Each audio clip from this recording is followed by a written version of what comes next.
लेकुराचे हित वाहे माऊलीचे चित्त, ऐसी कळवळ्याची जाती करी लाभाविन प्रीती, पोटी भार वाहे त्याचे सर्वस्व ही साहे, ऐशी कळवळ्याची जाती करी लाभाविन प्रीती, तुका म्हणे माझे तुम्हा संतावरी ओझे, तुका म्हणे माझे तुम्हा संतावरी ओझे, ऐसी कळवळ्याची जाती करी लाभाविन प्रीती. विठाला विठाला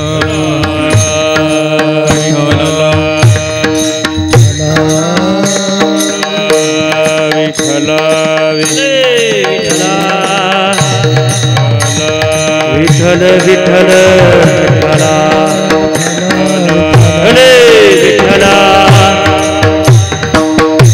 हरे विठ्ठला हरे विठ्ठला विठ्ठल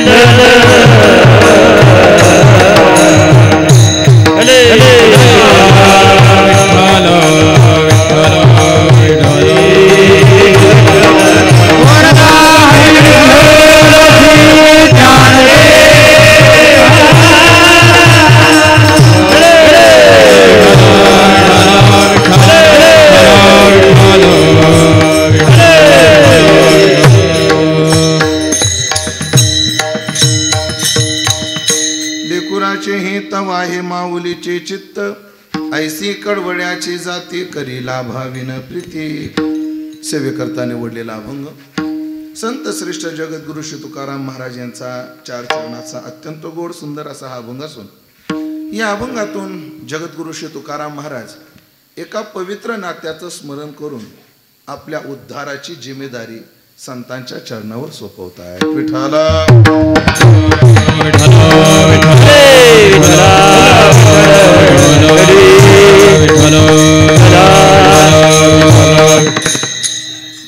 उपस्थित सर्व भाविक सज्जन वैष्णव गुणीजन महाराज मंडळी यांच्या पावन उपस्थितीमध्ये भगवान हनुमंतरायाच्या दरबारात आपल्या श्री क्षेत्र पाथरवाडी गावात संपन्न होत असणारा हा भक्ती उत्सव हा एका कुटुंबाचा उत्सव आहे. खंदाडे परिवार यांनी आयोजित केलेला हा उत्सव आहे आणि त्या उत्सवाचं निमित्त आदरणीय श्री बालाजीराव खंदाडे यांच्या पत्नी सौभाग्यवती इंदुबाई बालाजीराव खंदाडे यांच्या तृतीय पुण्यस्मरणाचं हे औचित्य आहे. तिसरं पुण्यस्मरण आहे, बरोबर ना? तिसऱ्या पुण्यस्मरणाचे औचित्य आहे. त्या निमित्ताने या कार्यक्रमाचं आयोजन पूर्ण खंदाडे परिवार तथा त्यांची तिन्ही मुलं आदरणीय शरद भाऊ, गणेश भाऊ, सचिन भाऊ तथा सर्वच खंदाडे परिवार यांनी या कार्यक्रमाचं आयोजन केलं आणि त्या उत्सवातील एक कीर्तन सेवा समर्पित करण्याचं सद्भाग्य मलाही प्राप्त करून दिलं. त्या खंदाडे परिवाराचे आभार मानेन. ही सेवा माझ्या वाट्याला, या उत्सवातील आजची सेवा माझ्या वाट्याला अनेक मंडळी, आदरणीय पालमकर महाराजाचाही फोन होता, आदरणीय श्री त्यांचाही होता, त्यात आमचे गुरुजी गुडे गुरुजी यांचा विशेष आग्रह. या दोघा तिघांच्या विशेष आग्रहातून ही सेवा माझ्या वाट्याला आलेली आहे. एका माणसाच्या हाताने येण्याजोगा माणूसच नाही. मला अन्य दोघा तिघाचा काय 2-3 हात आहेत आणि एका हाताने येण्यासारखा माणूस नाही. म्हणून या सर्वांचे आभार मानतो. या ठिकाणी श्रीमद भागवत कथेचं आयोजन आहे. कथेचं सुंदर असं श्रवण आपण मंडळी करत आहात. भागवताच्या मूर्धन्य विद्वानाची परंपरा असणारी पालमकर महाराजाची परंपरा, त्यांच्या मुखारविंदातून भागवताचं श्रवण आहे. महाराष्ट्रातील थोर कीर्तनकार मंडळी यांची कीर्तन आहेत. त्यामध्ये आज सकाळीच श्री गुरु चैतन्य महाराज यांची चिंतन सेवा होऊन गेलेली आहे. म्हणून चैतन्यच निघून गेले. आदरणीय गुरु येऊन गेलेले आहेत आणि त्यांनी तुम्हा सर्वांच्या दुःखाचं सांत्वनही केलेलं आहे आणि आपल्या उपस्थितीने सर्वांना आशीर्वचनही दिलेली आहेत. माझ्यावरही जिम्मेदारी या निमित्तानं काही बोलण्याची. मातेच्या निमित्ताने उत्सव असल्यामुळे आईच्या संबंधानं काहीसं चिंतन घडावं म्हणून या अभंगाची निवड केलेली आहे. कवितेतून आई आपण अनेक वेळा ऐकली. आज संत वाङ्मयातून ऐकण्याचा प्रयत्न करू आपण. संत वाङ्मयातूनही मातृत्व सांगता येईल या दृष्टीने एक प्रयत्न राहील, बाकी काही नाही. फार गोड आयोजन आहे. निमित्त फार गोड आहे की आईचं तिसरं पुण्यस्मरण. बरं, हे पुण्यस्मरण करत असताना या परिवाराचं आपल्या आईवर काय प्रेम आहे याचं दर्शन जेव्हा मला सरांनी सांगितलं. आमच्या शरद भाऊचं 3 वर्षाचं व्रतस्थ जीवन ही सामान्य गोष्ट नाही, सामान्य गोष्ट नाही. घरदार सोडलेल्याला जे शक्य नाही ते नोकरी करून आणि घरादारात राहून ते करून दाखवलं. हे मानावं लागेल, मानावं लागेल. शुकाचार्याचं युद्ध कामाशी आहे पण ते किल्ल्यातून आहे, आणि भगवान कृष्णाचं युद्ध कामाशीच आहे पण मैदानात आहे. शुकाचार्य सर्व संघाचा परित्याग करून मेरू शिखराशी शुक गेला. एकांतात जाऊन ते चिंतन करतायत. भगवान सगळ्या गोपिकांच्या आत राहून सुद्धा अच्युत नाम सिद्ध करतात. नाथाने अच्युत शब्दाची व्याख्या केली. नाथ म्हणतात अच्युत नामाची ख्याती. काय का म्हटले? अच्युत शब्दाचा अर्थ नाथाने कसा सोडवला? अच्युत नामाची ख्याती म्हणजे काय? अच्युत, जो च्युत होत नाही तो, सर्वता नवे वीर्यच्युती, त्याला म्हणतात अच्युत. म्हणून असं जीवन जगणं सोपी गोष्ट नाही, पण ते जगले. त्याबद्दल त्यांच्या चरणारविंदी नमस्कारच करण्याशिवाय दुसरं काही माझ्याकडे नाही. आईविषयीचं प्रेम आहे, त्या प्रेमापोटी त्यांनी व्रतस्थ जीवन जगलेले आहेत. त्यांच्या व्रताचं उद्यापनही म्हटलं तरी काही वावगं नाही. म्हणून त्या संबंधानं चिंतन घडावून आज मी अभंग निवडलाय, ज्यामध्ये तुकाराम महाराजांनी पवित्र अशा मातृत्वाचं स्मरण 5 लक्षणाने करून दिलंय. किती? 5 लक्षणाने. पुढे त्याचा विचार करायचा आहे. 5 लक्षणाने मातृत्वाचं स्मरण केलंय. मी तर म्हणेन आज या परिवाराकडून आदरणीय मातोश्री सौभाग्यवती इंदुबाई खंदाडे यांना माझ्याकडून वाहिलेली पंचोपचारी पूजाच आहे. मातृतत्वाला केलेली पंचोपचारानेही पूजा आहे. करू ती पूजा नाही का? माणूस जन्माला येतो ना तेव्हा त्याच्यावर काही कर्तव्य असतं. त्या कर्तव्याचे 2 प्रकार आहेत. एक समष्टी कर्तव्य आणि एक वेष्टी कर्तव्य. मग इतर कर्तव्य हे समष्टी कर्तव्य घ्या आणि मत कर्तव्य हे वेष्टी कर्तव्य घ्या. समष्टी कर्तव्य जे आहे त्या कर्तव्याचा विचार शास्त्रामध्ये 4 गोष्टी डोळ्यासमोर ठेवून केलेला दिसून येतो. वर्ण, आश्रम, वयोवस्था, अभिमान यस्य विद्यते तस्य सर्व निषेधाश्च विधया सकला अपि. ज्याला ज्याला वर्ण, आश्रम, वय आणि अवस्था याचं भान आहे त्याला सर्व विधी निषेध आहेत. अर्थातच या 4 गोष्टी डोळ्यासमोर ठेवून कर्तव्याचा विचार आहे. वर्ण परत्वे कर्तव्याचा विचार आहे, आश्रम परत्वे कर्तव्याचा विचार आहे, वय परत्वे कर्तव्याचा विचार आहे आणि अवस्था परत्वे कर्तव्याचा विचार आहे. वर्ण परत्वे ब्राह्मण, क्षत्रिय, वैश्य, शूद्र. मला वाटतं प्रल्हादाच्या संवादात आणि पण एकादश स्कंदामध्ये आपल्याला ह्या धर्मांचा विचार आलेला भागवतात दिसून येतो. वर्ण विचार आहे, वर्णानुसार कर्तव्याचा विचार आहे. ब्रह्मचर्य, गृहस्थ, वानप्रस्थ आणि संन्यास, आश्रम परत्वे कर्तव्याचा विचार. बालपण, तारुण्य, म्हातारपण यानुसार कर्तव्याचा विचार. आणि अवस्था मग जागृती, स्वप्न, सुषुप्ती घेण्याऐवजी पामर, जिज्ञासू असे आपण घेऊ. या परत्वे कर्तव्याचा विचार आपल्याकडे आलेला आहे. त्यामध्ये सगळ्या समष्टी कर्तव्याचा विचार एवढ्या वेष्टी वेळेत करणं शक्य नाही, एवढ्या कमी वेळेत करणं शक्य नाही. पण चला आज एक विचार करावा लागणारे निमित्त आहे म्हणून समष्टी कर्तव्यात अजून देश परत्वे कर्तव्याचा विचार, काल परत्वे कर्तव्याचा विचार आहे, वस्तू परत्वे म्हणजे नात्याच्या संबंधाने कर्तव्याचा विचार आहे. पतीचं पत्नीविषयी, पत्नीचं पतीविषयी, बापाचं मुलाविषयी, मुलाचं बापाविषयी, आईचं मुलांविषयी, मुलांचं आईविषयी काय कर्तव्य आहेत असे भरपूर कर्तव्याचा विचार आहे.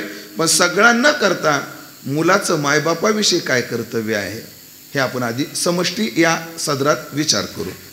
मुलाचं मायबापाविषयी काय कर्तव्य आहे? मुलाचं मायबापाविषयी कर्तव्य 2 प्रकारचं आहे.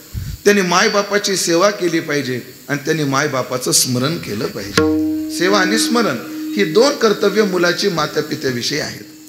जोपर्यंत ते जिवंत आहेत, त्यांची वपू आमच्या समोर आहे, ते विग्रहवान आहेत, तोपर्यंत त्या देवताची, त्या दैवताची, त्या तत्वाची सेवा केली पाहिजे. किती केली पाहिजे? विश्वमौली ज्ञानोबारांनी सांगितलं, सर्व तीर्थातलं श्रेष्ठ तीर्थ हे असल्यामुळे वेळ प्रसंगी आपलं शरीर सुद्धा वाळून टाकलं पाहिजे. ओवी सर्वांच्या पाठे पण दुर्दैव बळे भाऊ, या ओवीकडे बऱ्याच जणांची पाठ आहे.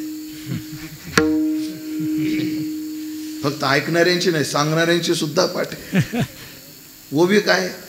सकळ तीर्थाची धुरे जे का माता पितरे ते सेवेसी कीर शरीरे लोन कीजे. माय बापाच्या सेवेमध्ये शरीर सुद्धा ओळून टाकायची वेळ आली ना, टाकलं पाहिजे. मग हो, माय बापाच्या सेवेत काय ओळून टाकायचं असतं याला पुराणात, इतिहासात एक बोलू, अजून वर्तमानात सुद्धा उदाहरणं आहेत. निर्देश करत करत जातो.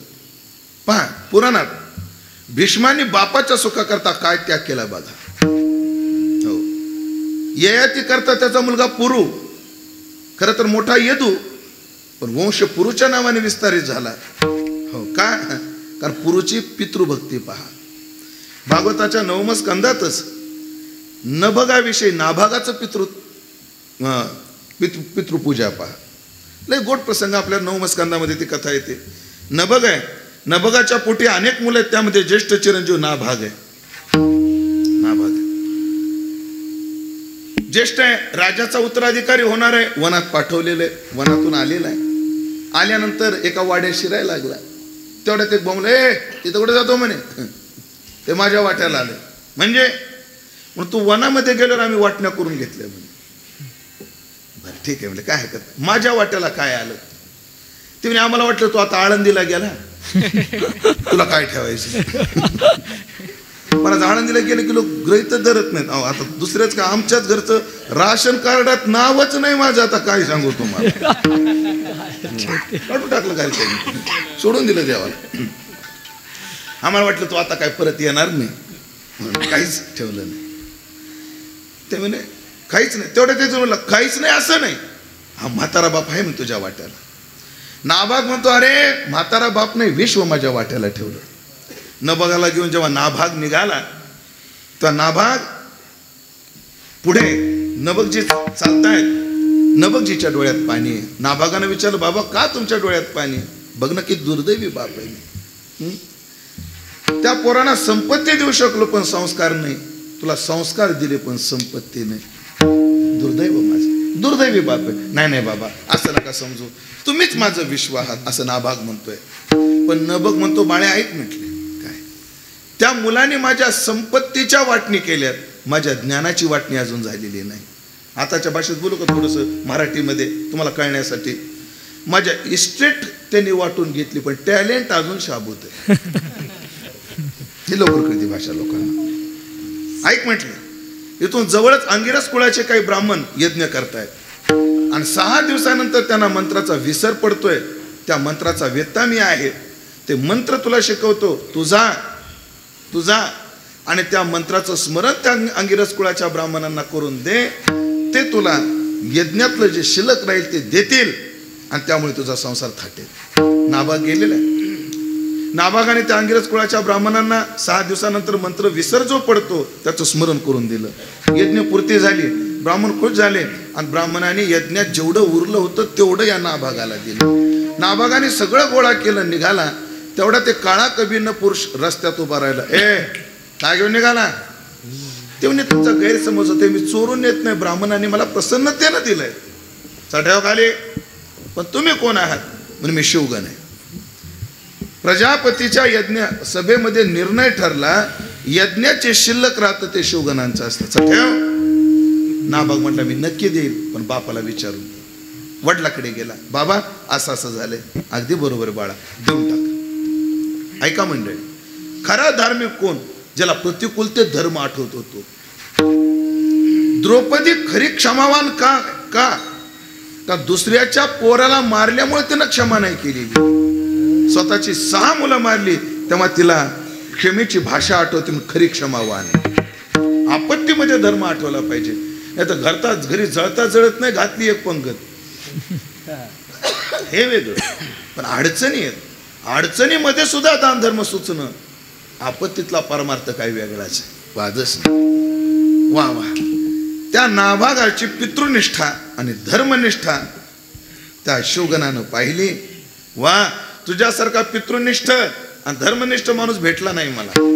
आणि खुश झाला आणि ते तर उरलेलं दिलं, पण आपल्या जवळचं काय दिलं त्यावर नाभागाने बापाच्या सेवेतून पूर्ण पुन्हा या आर्यवर्ताचा तो सम्राट बनला, ध्यानात ठेवा. मग त्याच कुळात पुढे रंतीदेव, अंबरीश वगैरे, बरोबर ना महाराज.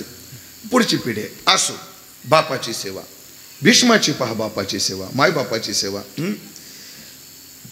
भागवतात बापाची सेवा, आईची सेवा भगवान कृष्णानं सुद्धा किती सुंदर केलेली दिसून येते.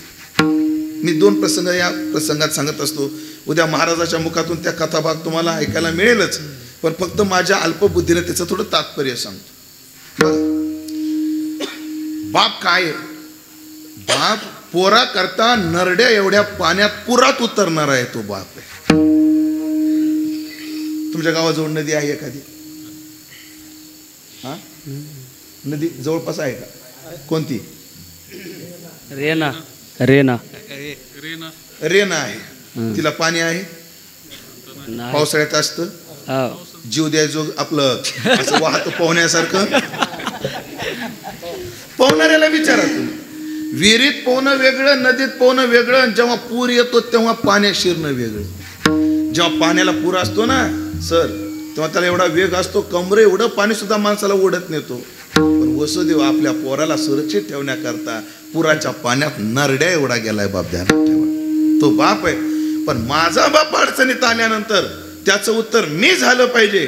कृष्ण अंगठा लावतो ना आपली पितृनिष्ठा सिद्ध करतो, पितृनिष्ठा सिद्ध करतो. पुढे अजून चला, एकादशीचं व्रत आहे नंदबाबाला, साधन एकादशी. सकाळी नंदबाबा उठलेले आहेत. सकाळी म्हणजे पोटात काही नसल्यामुळे झोप चांगली लागली नाही, एका झोपेतच जाग आली आणि ब्रह्ममुहूर्ताच्या आधीच यमुनेमध्ये प्रवेशित झाले.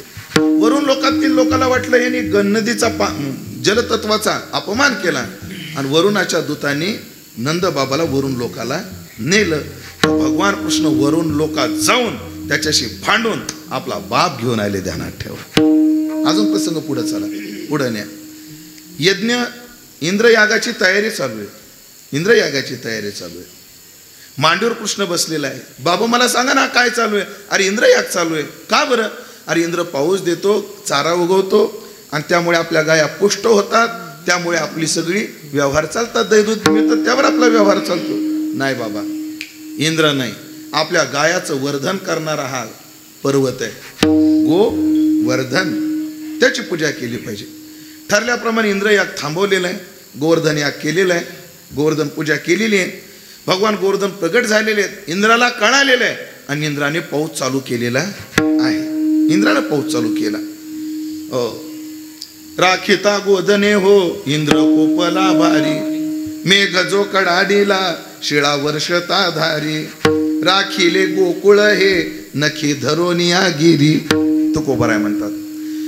सांगितलं अरे चला पर्वत उचला, आणि भगवंतानं बोट लावलं आणि बाकीच्याने काट्या लागल्या आणि पर्वत उचलला गेला. याच्यात काय तथ्य आहे? ह्याच्यात पितृभक्ती कृष्णाची कशी आहे? जेव्हा आपल्या मताने बाप अडचणीत येतो तेव्हा त्या अडचणी बापानं दूर करायची वाट पोरानं पाहिजे नसते, स्वतः करायचे असतात. हे मुलाचं कर्तव्य. नाही तर बाप का बाळ कष्ट करतोय आणि पोरगा घरातून पैसे काढून येतोय, गाडीमध्ये पेट्रोल भरतोय. आज इकडं काय धर्मपुरी, इकडं रेणापूरला जातं, जमलं तर लातूरला जातं, जाऊन येतं, डाउनलोड होतं. एक KB सुद्धा शिल्लक ठेवीत नाही आणि नको त्याच्यात मग बापाला कर्जामध्ये आणते. सध्या ही जंगली रमी. माझं नाव नीलम जाधव आहे, मी भिवंडीत राहते, भेटली पाहिजे एकदा ही नीलम जाधव. बरं नुसते लोकच नाही, आता महाराज लोकांना सुद्धा बोलवायला लागले, जंगली रमी प्यावना महाराज. हो, हे अशा ह्या जग काय निघाले ना असे गेम, व्हिडिओ गेम. मला शेअर मार्केटिंग मध्ये सुद्धा ज्याला साधलं त्याला साधलं. बरं फार जवळचा एक माणूस, आता नाव नाही सांगत, 8 दिवसापूर्वी आत्महत्या करून मेला महाराज. त्याच्यात न्यूटनचा एक नियम आहे, जे जेवढ्या गतीने येतं ते तेवढ्याच गतीने जात असते. मुलांना गडबड झाली, बरं बापानं किती निस्तरायचं? बरं त्याच्या बापाने पहिलं 70 लाख कर्ज मिटवलं सर, पुन्हा त्याने 40 लाख करून ठेवलं. बापला आता माझ्याकडे पैसेच नाही तर मी कुठून मिटू? बाप असा म्हणला म्हणून फाशी घेतली, जीव दिला महाराज. बेकार स्थिती. आपल्यामुळे बाप अडचणीत आला असेल तर बापाने नाही, आपण त्या अडचणी दूर केल्या पाहिजे. हे पुत्राचं कर्तव्य आहे. त्या कर्तव्याचा निर्वाह भगवान कृष्ण करतोय. काय पितृभक्त आहे. आता मातृनिष्ठाही सांगणार आहे, पण पुढं इतिहास पुराण झालं. इतिहासातली मातृनिष्ठा आहे का? आता इतिहासात विष्णू नावाचा पोरगा आहे, तो चणकाचा असल्यामुळे त्याला चाणक्य नावानं ओळखलं जातं. विष्णू चणक गुप्त हे त्याचं नाव, पण चणकाचा पोरगा, द्रुपदाची म्हणून द्रौपदी, वसुदेवाचा म्हणून वासुदेव, तसं चणकाचा म्हणून चाणक्य. हा विष्णू लहान होता. त्या विष्णूचे दात पुढे होते. एक भविष्य सांगणारा बाबा रस्त्याने चालला होता. भविष्य सांगणार भविष्य. आता प्रत्येकाला वाटतं की नाही आपल्या पोराचं भविष्य काढावं. तिनं जवळ बोललो, ओ बाबा इकडे या, भविष्य पाहायचं, ह्याचं भविष्य पहा. आपल्याकडे भविष्य पाहण्याच्या विविध पद्धती आहेत. एक हस्तरेषेहून भविष्य पाहिलं जातं, जन्मकुंडली मांडून पाहिलं जातं. ते आपली नाही आहे, पण आता जन्मतारखेचे ते अंकशास्त्र हे काही निघाले वाटतं. मला माहीत नाही, त्याचा काय अभ्यास नाही आपल्याला. त्याच्यावरून पाहिलं जातं. आणि अजून एक आहे सामुद्रिक चिन्ह. आपल्या शरीराच्या चिन्हावरून काही भविष्य सांगता येत असतं. ज्याचं कपाळ उंच आहे तो कसा असतो, हो, ज्याच्या दातात पुढं फट असते तो कसा असतो, ज्याचे हात गुडघ्यापेक्षा लांब असतात तो कसा असतो, ज्याचे बोट लांब आहे तो कसा असतो, ज्याची मान बसकी असते तो कसा असतो. हे सगळं मला माहिती आहे, पण त्याची फी वेगळी आहे. एका फी मध्ये काय त्याची फी वेगळी. आता इकडे पहा, माझे कान असे मुडपलेले बरं शंकर महाराज, असे वाकडे आहेत ना. असं वर्णन आहे, मला श्लोक उपस्थित नाहीये. ज्याचे कान असे वाकडे असतात ते कोणाला फसवत नाहीत. शास्त्रात असे माझे कान वाकडेत म्हणून सांगितलं असा अर्थ करू नका तुम्ही. ते कोणाला फसवत नाहीत. आणि ज्यांच्या पुढच्या दातात फट असते त्यांना फसवणं शक्य नाही. ज्या माणसाच्या पुढच्या दातात फट असते त्या माणसाला सहसा ती माणसं फसत नाहीत. त्यांना जर फसवायच्या भानगडीत पडत असाल तर लगेच रिवर्स टाका, अशी पद्धत असते. या सगळ्या चिन्हामध्ये एक चिन्ह जे मला आता गरजेचं आहे ते चिन्ह कीर्तन. आज सगळ्या लोकांनी आपले ओठ बंद केलेत बघा, आपले दातच दिसू देणार बघा कोणी. पण आता कीर्तन झाल्यापासून जेवताना सगळ्याचं लक्ष कोणाच्या दातात फट आहे, कोणाच्या दातात फट आहे, एवढं पाण्यातच आजचा दिवस जाणार. ऐका, ज्याचे दात पुढे असतात ते बुद्धिवान असतात, असा संकेत आहे. असा संकेत आहे त्या चिन्हाचा. हा विष्णू होता ना, लय गोड कथा आहे बरं. ऐका, हा विष्णू होता ना, त्या विष्णूचे 2 दात पुढे होते. कोणाचे? या विष्णूचे दात पुढे होते. भविष्यवाल्या बाबांनी पाहिलं, बाई अगं काय पोराचं भविष्य म्हणते, फार मोठा विद्वान होणार आहे तुझा पोरगा, फार मोठा विद्वान होणार आहे. हे ऐकल्यावर आईला आनंद व्हायला पाहिजे होता, पण विष्णूची आई रडू लागली. विष्णूची आई रडू लागली. विष्णू जवळ गेला, आई का ग रडते तू, बघ ना भविष्य काय सांगितलं त्या बाबाने. आई किती चांगलं भविष्य, मी विद्वान झालेला तुला आवडणार नाही. तसं नाही रे बाळा, कोणी आईला आवडणार नाही आपला पोरगा विद्वान झालेला. मग तू रडलीस का? बाळा मला याची भीती वाटते, एकदा मुलं मोठी झाली की आई बापाजवळ थांबत नाहीत रे. विद्वान झाला मला सोडून गेलास तर, म्हणून मी रडते. ऐका मंडळी, विष्णू बाजूला गेला, त्याने दगड घेतला आणि समोरचे 2 दातच पाडून टाकले. रक्तबंबाळ तोंड घेऊन आई पुढे आला. आईने विचारलं, विष्णू काय झालं? म्हणे, आई ते 2 दात पाडून टाकले. ग का पाडले बाळा? आई ह्या 2 दाताकडे पाहूनच भविष्याला बाबा म्हटलं ना मी विद्वान होणार आहे, म्हणून तो रडली ना. तुझ्या दुःखाला जरी 2 दात कारणीभूत असतील, हे दात ठेवायचे कशाला? त्याला म्हणतात आईची सेवा. जर माझ्या दातामुळे तुझ्या डोळ्याला पाणी येत असेल, हे दात ठेवायचे कशाला? याला म्हणतात ते सेविसी कीर शरीरे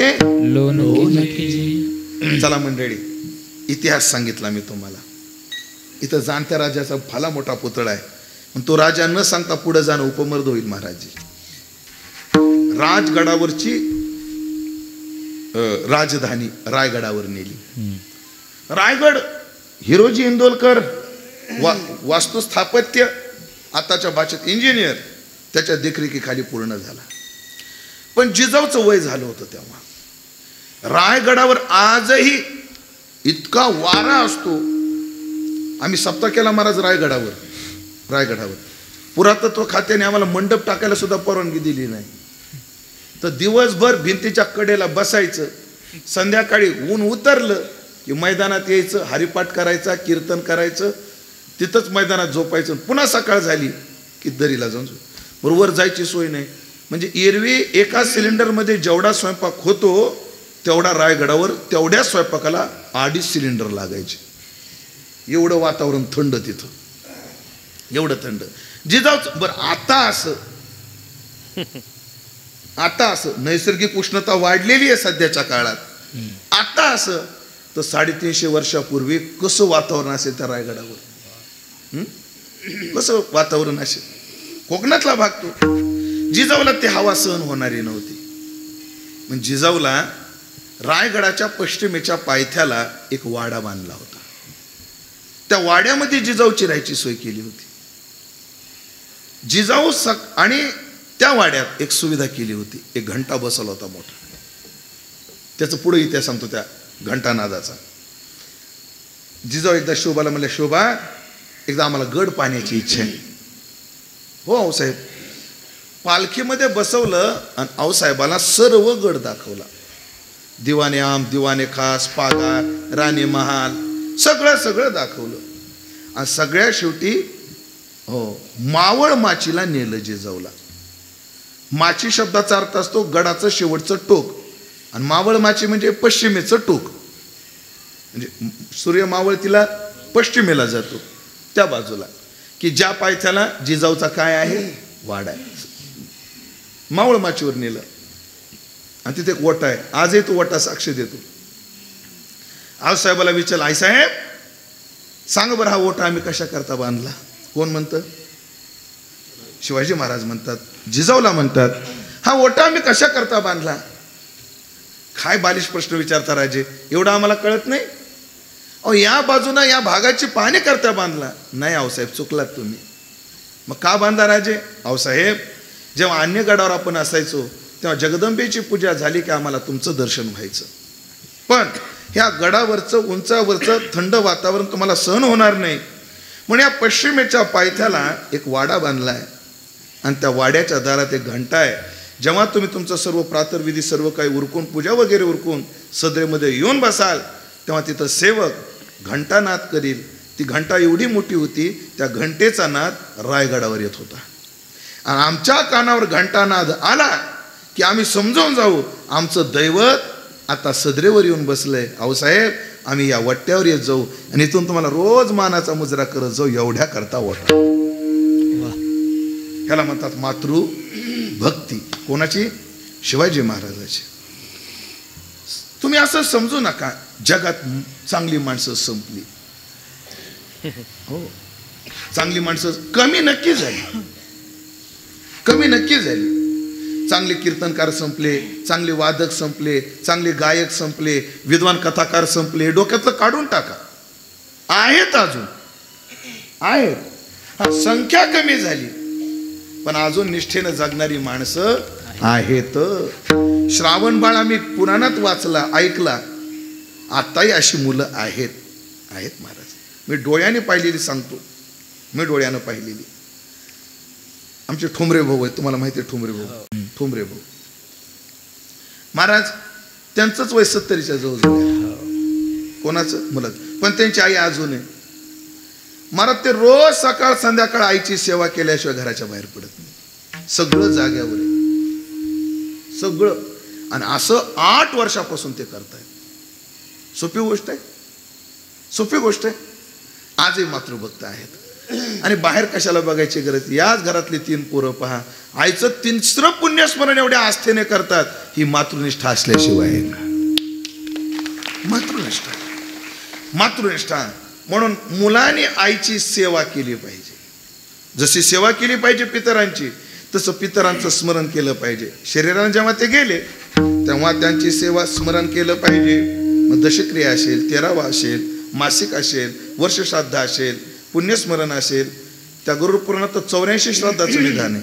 एवढे जरी शक्य नसले तर अक्षय तृतीयेचं पितृपक्षातलं आणि त्यांच्या तिथीला धरून हे श्राद्ध मुलांनी केलेच पाहिजे.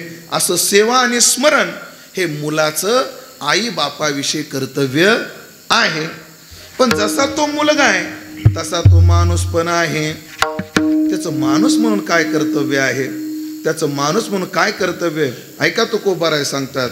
महाराज म्हणतात मनुष्यपण तरी साधे नारायण, मनुष्यपण तरी साधे नारायण, मनुष्यपण तरी साधे नारायण,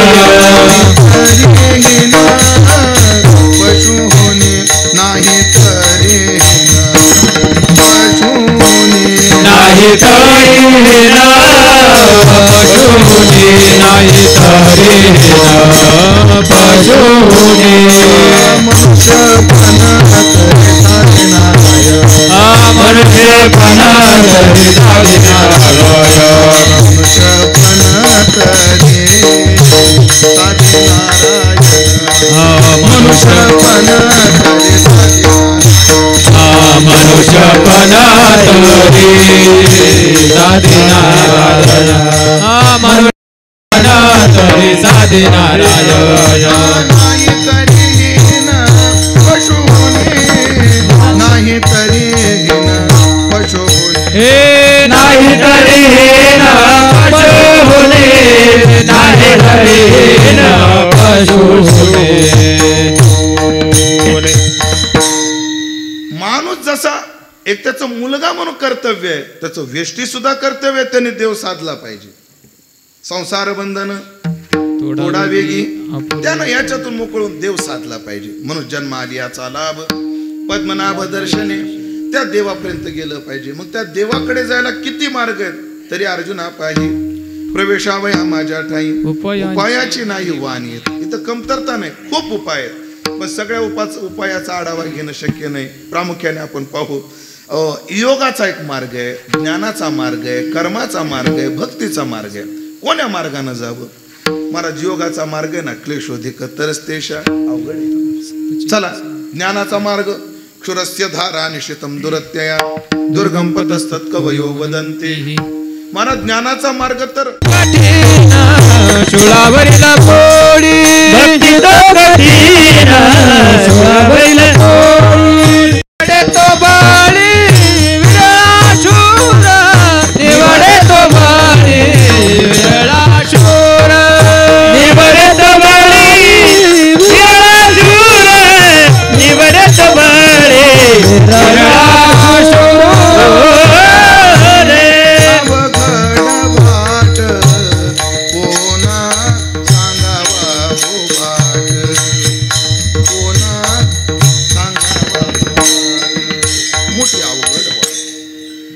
भक्ती सोपी. बघा तुम्ही उपमा काय दिल्या. योगाच्या मार्गाला रस्ता सांगितला. हो मध्यमा मध्य विवरे तेने कोरिवे दादरे ठाकले चवरे ब्रह्मरंध्र. अत्यंत चिंचोळ्या जिन्यातून चढण्यासारखा योगाचा मार्ग. ज्ञानाचा मार्ग वस्त्र्याच्या धारेवर चालण्यासारखा. आणि भक्तीचा मार्ग सुद्धा सोपा नाही.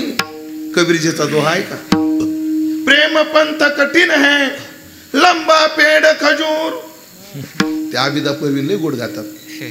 मला नाही तेवढं गाता येईल, मला माहिती पण गाता नाही येणार. त्याची अडचण आहे बळगो आम्हाला. काय आम्हाला हे जरा कमी. देवाने आवाज देताना लयच कृपणता दाखवली. नको तिथं मोकार उदार झाला बघा. इथं लयच कृपणता दाखवली. नको तिथं अवघड आहे काय.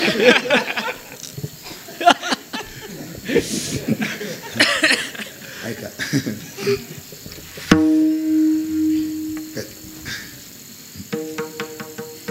प्रेम पंथ कठीण है लंबा पेड़ खजूर.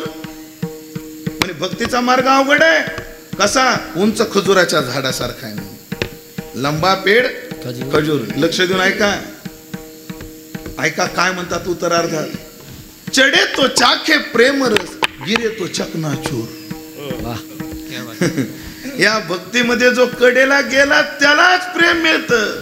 अर्ध्यात अटकला तो चकना चूर होतो. अवघडे भक्ती पण का बरं सुलभ म्हटलं? नारदाने सांगितलं भक्तीला सुलभ म्हणण्याचं कारण अन्यस्मात सौलभ्य भक्तो.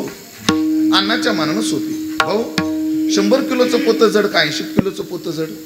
100 किलो जड. 80 किलोचं पोतं हलकं का 100 किलोचं पोतं हलकं? 80 किलोचं पोतं हलकं. उचलता का तुम्ही? हलकं म्हणले ना आता. तसं ऐकलं का भाऊ? 100चं जसं जड तसं 80 किलोचंही जडच, पण 100च्या मानानं हलकं. तसं आणण्या जशी अवघड साधन आहेत तसं हे अवघडच, पण आणण्याच्या मानानं सोपं. म्हणून तू का म्हणे सोपी आहे सर्व होणे, तसं हे बी अवघडच आहे. अवघड आहे.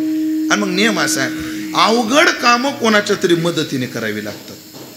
शेतात गेला वैरण काढायला, आणि वैरण काढता काढता असा रत्तंद्री लागली, ओझ उचलायच्या कक्षाच्या बाहेर वैरण काढण्यात. गोठुडं बांधून उचलायला लागला, अरे उचलत नाही म्हटलं. पण जाणकार शेती राहू दे तर पडू दे असं म्हणतो. जाणकार शेती काय करू एवढं नेऊ. आणि मग जेव्हा त्याला ते उचलत नाही, मग तो काय करतो, शेजारच्या लावत, रामभाऊ. एखादा रामभाऊ झोपलेला असला तर जागा होऊन जायचं. अरे इकडे ओझ उचलू लाग. जड काम असलं की कोणाची काय घ्यावी लागते, मदत. शास्त्रीजी हे झालं मेल उदाहरण. एक फिमेल उदाहरण देऊ. फिमेल उदाहरण आहे का? दुपारचे 12 वाजलेत माता माऊलीनं. किती? 12. सगळ्यांची जेवणं झाली, सगळे जिकडे तिकडे गेली. बरं बाई एवढी खोज झाली की बाई स्वयंपाकात खुश कोण्या दिवशी असते? स्वयंपाक कमी पडू नये आणि शिल्लकही राहू नये त्या दिवशी खूप आनंद असतो बाईला. नेमका स्वयंपाक त्या दिवशी तसा झाला होता. बाईनं सगळी भांडी घासली, मांडणीत पालते टाकली, किचन वटा आवरला, लायटर कोरड्या जागेवर ठेवलं, वटा पुसून घेतला, गॅसचं रेग्युलेटर बंद केलं, संध्याकाळची भाजी निसून ठेवली, फ्रीज लावून घेतलं, कुलूप लावलं पुरं झटतात म्हणून. तुम्ही म्हणाल तुम्हाला एवढं बारीक कसं माहिती? हे मला रोज करावं लागत. करणारं कोणी नाही. मला करणारं कोणी पाहिजे असा अर्थ बी करू नका. बरं आहे मी सुखी आहे राहू द्या सुखी. सगळं आवरलं, बेडरूम मध्ये गेली, म्हणजे थोडं आडवं पडू. बेडरूम मध्ये जाऊन आडवी पडली आणि तिचा फोन वाजला. काय वाजला? फोन वाजला. पण फोन उचलण्याकरता तिला उठावं नाही लागलं. का? फोन हातातच होता तिच्या. तिनं कॉल रिसिव्ह केला. हॅलो. आणि तिकडून आवाज आला, काय करती? फोन कोणाचा आहे? कोणाचा फोन आला?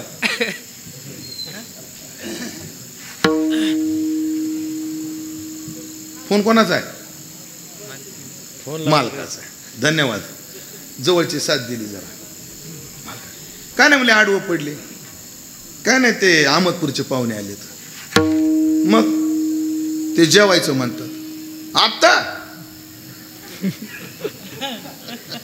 तुम्ही ऐकून घ्या बरं, मी तुम्हाला स्वयंपाकातला मानसशास्त्र सांगतो. एक ब्रह्मचार्याकडून ऐकून घ्या, तुमच्या लय कामी. विचार या माता माऊल्यांना. बाई जेव्हा स्वयंपाकाला लागते ना, तेव्हा 10 माणसं जरी जास्त सांगितले तिला कंटाळा येत नाही. पण सगळं उरकल्यावर एकाचाही स्वयंपाक लय जीवावर येतो. हे खरंय का खोटे?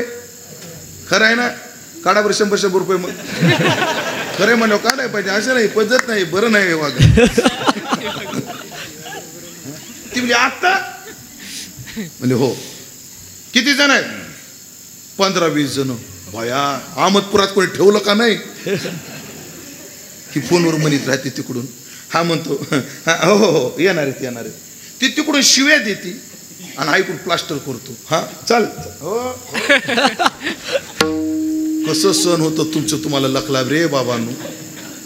पण तुम्ही म्हणाल शास्त्रीजी तुम्ही ब्रह्मचारी, तुम्हाला एवढं बारीक कसं माहिती?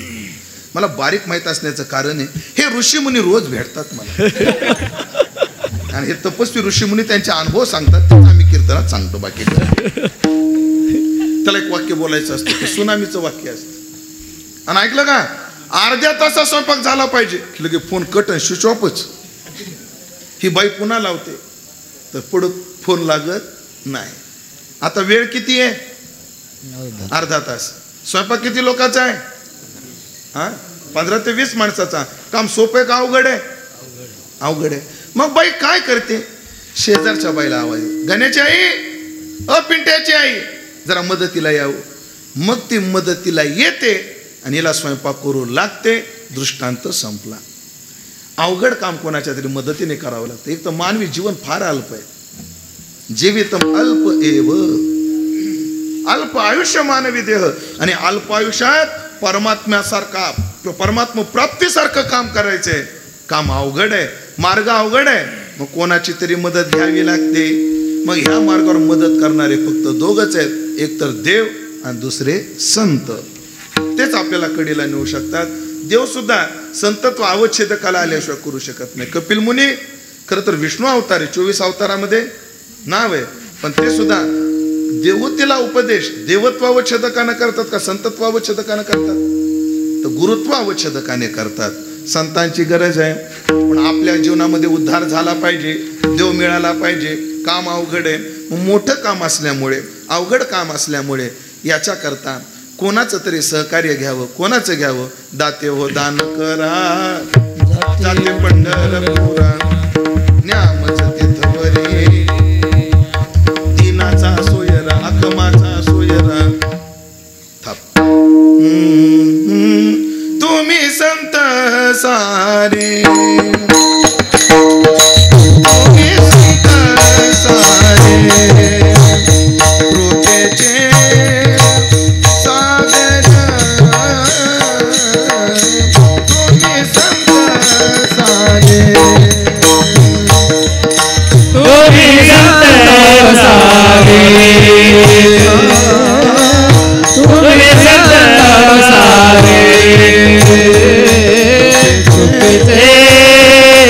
सागर, तुम्ही संत सारे, तुम्ही संत सारे, तुम्ही संत सारे, तुम्ही कृपेचे सागर, तुम्ही संत सारे, तुम्ही संत सारे, तुम्ही संत सारे, तुम्ही कृपेचे सागर, तुम्ही संत सारे, तुम्ही फार सांगा देवा,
सहकार्य घ्यावं लागतं.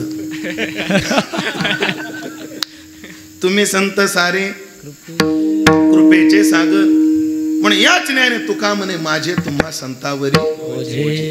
काय असतं? कोणतं काम सोपवताना संबंध जोडला की काम लवकर होतं. आम्हाला मुख्यमंत्र्याची भेट घ्यायला फार खटपट करावे लागतात, पण त्याच्या पोराला काही अडचण नाही, संबंध काम करतो. मग तुकोबारायला वाटू लागलं संतांवर तर जिम्मेदारी संतांवरच घालतं ते. मला ते कपिल गीतेचा एक श्लोक उपस्थित झाला महाराज. निर्विन्ना नितरा भूमन सद इंद्रिय दर्शना येन संभाव्य मानेन प्रपन्नांधतम प्रभू. देवतेचा प्रश्न आहे, या इंद्रियाची तृप्ती करता करता मी कंटाळून गेले, मला याच्यातून मोकळं व्हायचंय. त्याच्या उत्तरात कपिल गीता आलेली आहे. हे प्रकरण भागवतातच आहे, पण अन्य लोकांच्या भागवतात ऐकायला भेटत नाही. आहे भागवतातच, पण भागवतात ऐकायला भेटत नाही. ऐका, लय गोड एक श्लोक आहे. अनेक उपाय आहेत तिथे. तिथे एक उपाय सांगताना कपिल मुनी मातेला सांगतात, माते प्रसंगम अजरम पाशम आत्मन कवयो विदु. आसक्ती हाच आत्म्याचा बंध आहे. कवयो विदुहू असे कवी लोक जाणतात, म्हणतात. प्रसंगम अजरम पाशम, एक एक पद लय गोड आहे. संग आसक्ती, प्रसंग प्रकर्षण आसक्ती, आणि त्या प्रसंग आसक्तीला पाश म्हटलंय, आणि पाशाला विशेषण दिले, अजरम पाशम आहे. अन्य पाश आहेत ना, काही काळानं कुजतात आणि मोडून जातात, पण आसक्ती नावाचा पाशच अजरम, त्याला जरा नाही, असा पाश आहे.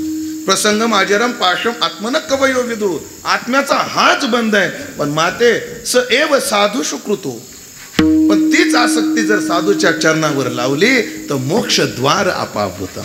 मोक्षाचं द्वार उघडणारी आहे. म्हणून आपण संतांवर ही जिम्मेदारी घातली पाहिजे. पण नात्याने, कोण्या नात्याने घालावी? नाती तर खूप आहेत. आधी नात्याचे 2 प्रकार करा, लक्ष देऊन ऐका. काय पुरुष संबंधन, मामा, काका, चुलता, पुतण्या, जावाई, मेवना, बरोबर ना, हे नातेच आहेत ना. भाचा, अजून काय राहिलं, नातू, हे पुरुष संबंधांना नाते आहेत. मामी, काकी, चुलती, मावशी, नन, दाढी. दाढी तुम्हाला नातू माहित नाही? दाढी आपल्याकडे आत्या आहे ना, आत्या, त्या नाशिक भागात आत्याला दाढी म्हणतात. हा ना, काय भागात फुई म्हणतात. फुई फुई म्हणतात. अहो खरंच आहे, खोटं नाही. ही सगळी नाते. हा हा, फुई म्हणतात, दाढी म्हणतात. ही दाढी नाही, आत्या दाढी, आत्याची दाढी नाही, आत्याला दाढी म्हणतात. चला ते चला नाते. अनेक नाते, पुरुष संबंध, स्त्री संबंध. पण एक बोलू, पुरुषांपेक्षा स्त्रियाची नाती नाजूक आहेत. पुरुषाला नात्याचं भान राहत नाही तेवढं बाई भान ठेवते. स्त्रियांची नाते, पण स्त्रियांचे अनेक नाते आहेत. त्यात अत्यंत नाजूक 3 नाते आहेत.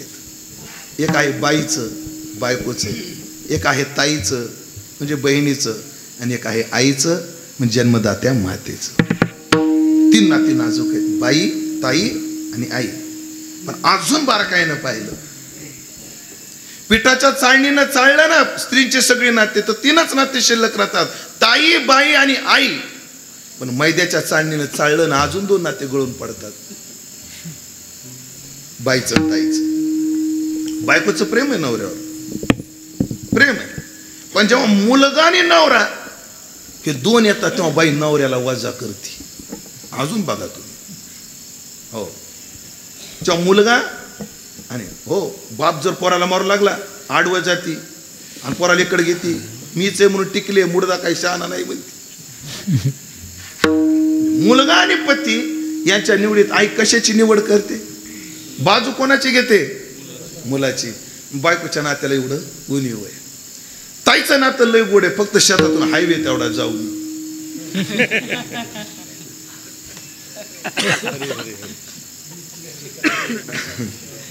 शेतातून काय जाऊ नये, हायवे तेवढा जाऊ नये. नाही तर बहिणीचं नातं वादच नाही, 1 नंबर आहे ते बी.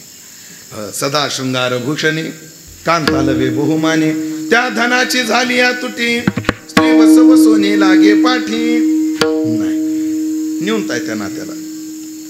ताईचं नातं जो मोठा चाले धंदा, तो बहीण म्हणे दादा. याही नात्याला उणीव आहे. पण ज्या नात्याला कोणताच कूप नाही, ज्या नात्यात कोणतेच अडचण नाही, ते नातं आईचं आहे, आईचं नातं. मग तुकाराम महाराजाला संतांशी नातं जोडावं असं वाटलं, ते आईचं. तुम्ही संत माय बाप को पावन, तुम्ही संत माय बाप को पावन, तुम्ही तुम्ही संत माय बाप खूप भगवंत तुम्ही संत माय बाप खूप तुम्ही संत माय तुम्ही संत माय तुम्ही संत माय बाप तुम्ही संत माय तुम्ही संत माय बाप तुम्ही संत माय बाप कायमी पतित कीर्तिवानो कायमी पतित कीर्तिवानो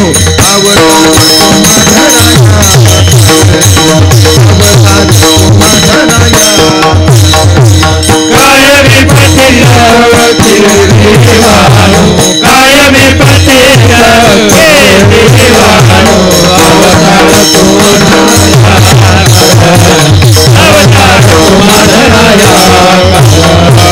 तुम्ही संत माय बाप तो पावंत तुम्ही संत माय बाप तुम्ही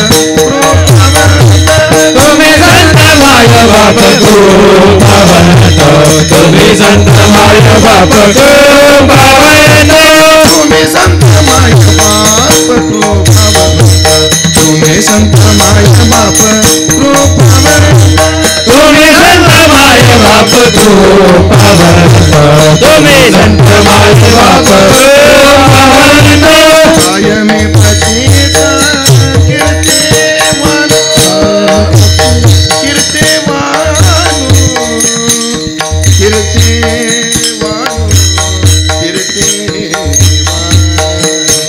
बोले रे पति बोले रे पति कायमी पतित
तुम्ही कोण आहात? तुम्ही संत माय बाप आहात. माय बाप म्हणून आईची उपमा दिली, आईचं नातं जोडलं. वेळ संपली माझी, पण एवढ्या चरणात सगळे विचार सांगणार एवढ्या वेळ. आईची उपमा दिली, मात्र मातृत्वाचं स्मरण करून दिली. काय असते माय? तुम्ही माझे मायबाप आहात. तुम्ही माय असल्यामुळे संतांनो मी माझ्या उद्धाराचं ओझं तुमच्यावर टाकलं. पण एक सांगू, माय काय असते? काय असते हो माय? चरण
तिच्याशी आईचं नातं जोडलं. आई काय असते सांगू तुम्हाला? जिच्या चित्तात कायम लेकराचं हित असतं ती आई असते. बघा तुम्ही, आधी ती ताई असते, नंतर ती बाई होते आणि नंतर ती आई होते. जोपर्यंत ताई असते तिच्या चित्तात फक्त बापाचं हित असतं. जेव्हा ती बाई होते तेव्हा चित्तात नवऱ्याचं हित येतं. पण जेव्हा ती आई होते ना तेव्हा तिच्या चित्तात लेकराचं हित येतं. बघा तुम्ही, वयाच्या 18व्या वर्षापर्यंत बापाचं हित आहे. आणि एकदा मग लग्न झालं, ती बाई झाली की मग ती बापाला सुद्धा कधी कधी वजा करते. बापाला काय करते? वजा करते. जिजाऊनं केलं का नाही बापाला वजा? माहेरात गेलीच नाही जिजाऊ, पुन्हा नाही गेली, बापाला वजा करते. बाप म्हणतो बाई ये ना का 4 दिवस राहिला. बाबा आले असते पण ह्याच्या डब्याची सोय नाही. मग तिच्या चित्तात कोण? नवरा. पण नवरा असा करंटा, त्याला लय जागा नाही, लय काळ नाही. लग्न होऊन लेकरू होईपर्यंत नवरा डोक्यात. पण एकदा लेकरू झालं की तिच्या चित्तात फक्त लेकरूच, ना नवरा ना बाप, फक्त लेकरू. तिच्या चित्तात कायम लेकराचं हित असतं. आई लेकराचं हित किती पाहते? जिवंत आहे तोपर्यंत पाहते, मरतानाही पाहते. आणि आई लेकराचं हित मेल्यावरही पाहते. मला माझी आई सांगतो महाराज, भंडारवाडी येतं, भंडारवाडी 2 वर्षापूर्वीची घटना आहे. आता या 25 तारखेला 30 तारखेला 2 वर्ष होतील. म्हणजे चैत्र वद्यात सप्ताह असतो तिथे. कीर्तन आलो महाराजजी भंडारवाडीला. कीर्तन 9 ते 11 झालं. निघेपर्यंत 12 वाजले. महाराज मंडळ वगैरे होते. आणि घाटनांदूरचं रेल्वे गेट आहे का त्याच्या अलीकडे. आम्हाला वाटलं आता रेल्वे एकदम सिमेंट रोड आहे, ड्रायव्हर बिनधास्त 110च्या स्पीडनं चालू एकदम. आणि सगळं तिथं खरपूर वाहून गेलेलं होतं. तिथं असं बघा तुम्ही, अजून ती खटकी आहे, मोठी मोठी खटकी. सर माझ्या गाडीनं जी उसाडी घेतली अशी जोरात आदळली. टाटा हेरियर गाडी होती तेव्हा आपल्याकडे. अशी गाडी आदळली महाराज, एअरबॅग ओपन झाल्या. रात्रीची 1-1:30 वाजला होता, 1 वाजला असेल, 1 वाजला होता. एअरबॅग ओपन झाल्या. तुमच्या आशीर्वादानं मला खरचटलं सुद्धा नाही. विशेष म्हणजे त्या दिवशी बेल्टही लावलेला नव्हता तरी एअरबॅग ओपन झाली. दैव चांगलं, एअरबॅग ओपन झाली. कसा तरी जरी एअरबॅग म्हणजे काही लागलं नाही तरी माणूस वायबल होतो का नाही, घाबरतो का नाही? घाबरलो महाराज. आणि बाहेर आलो गाडीच्या, ते धूर आला आधी गाडीत. त्यात गॅस असतो एक पेटलेलं विझवण्यासाठी. धूर आला, मला वाटलं गाडीच पेटली. मी ड्रायव्हरला पटकन खाली हो, काय व्हायचं होऊ दे गाडीचं.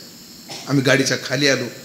तुम्हाला खोटं वाटेल ताई, मी कसा तरी स्थिर होतो ना होतो तेवढ्यात माझा फोन वाजला. रात्री किती वाजता? 1 ते 1:30च्या दरम्यान. भाऊ माझा फोन वाजला. म्हणजे एवढ्या रात्री मला फोन कोणी केला? उघडून पाहिलं तर माझ्या आईचा फोन होता.